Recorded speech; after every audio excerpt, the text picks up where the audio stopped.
We love filling this hall with companies that know what's important to women, that know that women's success is your success. On stage a few years ago at this event, I interviewed a Johnson & Johnson executive who ran a medical products division. I asked her why she loves her line job, the P&L, and she laughed. She said, "I don't love the P&L," referring, of course, to the financial statements. She said, "What I love is that I get to make decisions to get the right product to market. I get to see that we're helping patients. It's knowing that years from now, I've made a difference." Today, we celebrate women and the difference we make. Today, we pay homage to women leaders because when women lead, we see remarkable results for our companies, for our country, and for the ecosphere, which I will mention later. Today, we will honor women heading technology, finance, and other functions at your companies. We also honor 40 women who are running businesses, the businesses of business, these line operations. What sets these awards today, the NAFE Awards, apart is that we are addressing the troublesome shortfall of women in P&L positions. Men still hold over 85% of those jobs. So today, we bust the myth that women do not or cannot do these jobs by bringing them on stage by the dozens. The same percentage is married as in the general population. Most of them have children. They tell us they love their jobs. And so they are here to show you, the other women in this room, that you can do it too. Now, we asked all of our award acceptors who are going to be coming up here to share a personal attribute that helped her succeed. You saw 8 of them already. When we asked them to do this, many of them listed their mentors, their teams, luck, which, important as they are really not personal attributes.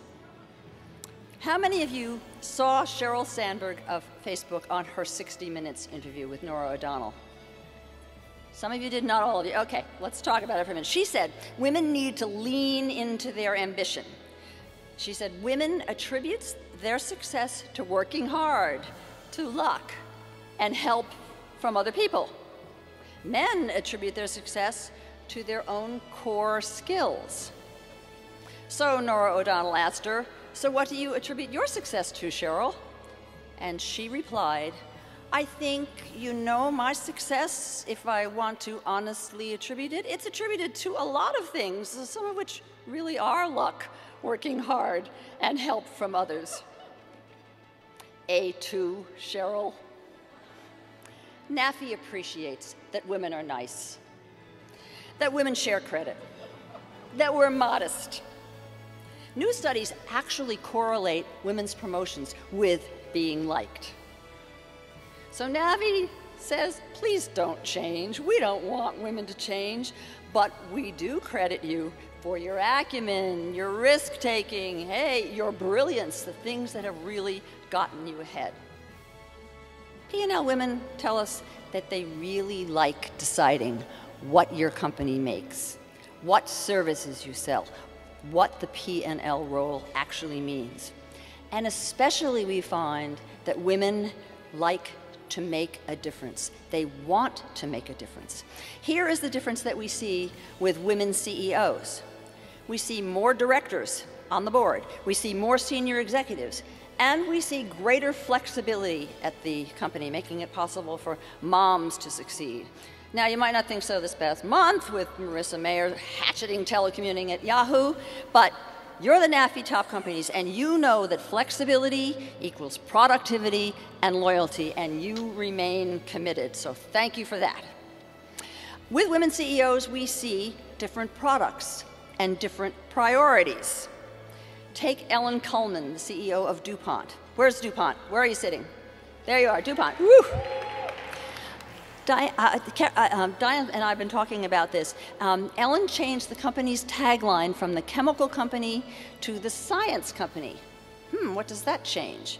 She made sustainability her goal, and she has hugely cut their carbon footprint and working with customers to do the same.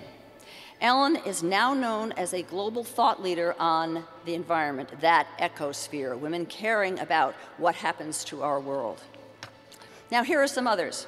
Campbell's Denise Morrison is moving outside the can and into fresh food. Pepsi's Indra Nooyi is mixing high fructose corn syrup in a new drink that they're working on. She says it's a no-calorie cola that she calls the ultimate nirvana.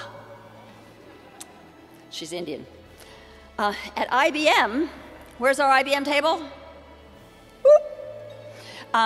Ginny Rometty, the wonderful, relatively new woman CEO, she thrives on social media, and we've been talking about social media this morning. She's been participating and sponsoring 3-day jams for employees globally, and is working on increasing the relationship with clients for a mutual partnership, client intimacy. So, in that interview, when Nora O'Donnell protested, "Cheryl, you're one of the world's most powerful women, and you still can't attribute your success to your own core skills," what did Cheryl say? She said, "No, I can. More." We will never be macho.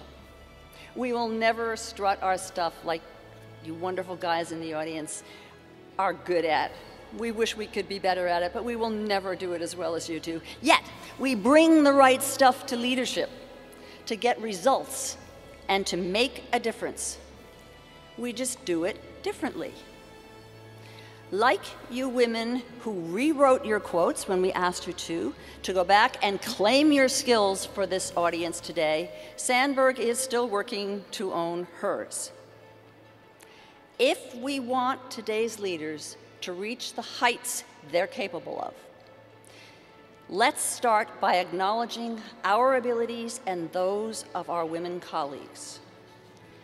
If we want the next generation of women leaders to prosper, and we have so many of them in the room right now, let's model comfort with our own talent, so they will be proud of theirs and of what makes them strong and good.